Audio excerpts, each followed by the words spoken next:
उत्तर प्रदेश समेत अन्य राज्यों में विधानसभा चुनाव के लिए बिगुल बज चुका है। बीजेपी अपनी तैयारी के साथ लगातार मिशन यूपी पर आगे बढ़ रही है, लेकिन बिहार में बीजेपी के सहयोगी जनता दल यूनाइटेड को अभी तक सीट बंटवारे का इंतजार है।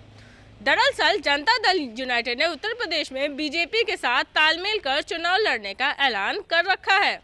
पार्टी ने इसके लिए अपने दावे वाली सीटों की लिस्ट बीजेपी को दे रखी है, लेकिन बीजेपी ने अब तक जेडीयू के इस प्रस्ताव का कोई जवाब नहीं दिया है। जेडीयू के राष्ट्रीय अध्यक्ष ललन सिंह ने बीजेपी से बातचीत के लिए अपनी पार्टी के वरिष्ठ नेता और केंद्रीय मंत्री आरसीपी सिंह को जिम्मेदारी दी थी, लेकिन आरसीपी सिंह भी अब तक बीजेपी से कोई ठोस जवाब नहीं ले पाए हैं।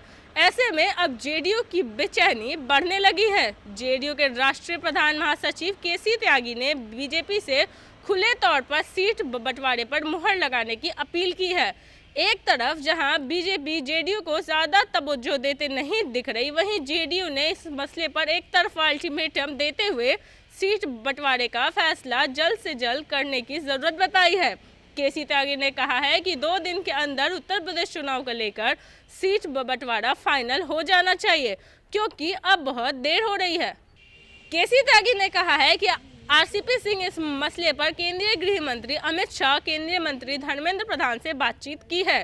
सीटों की संख्या जेडीयू की तरफ से बीजेपी को दी गई है, लेकिन दुर्भाग्य से अब तक इस पर कोई अंतिम फैसला नहीं हो पाया है।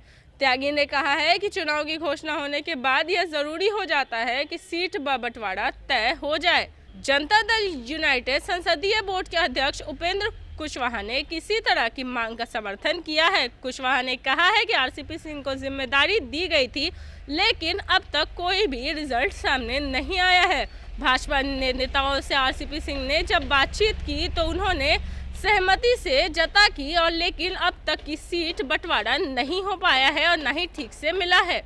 उधर केसी त्यागी ने भी स्पष्ट तौर पर कह दिया है कि हम बीजेपी के साथ भले चुनाव लड़ने का ऐलान कर चुके हैं, लेकिन इंतजार की भी एक सीमा होती है।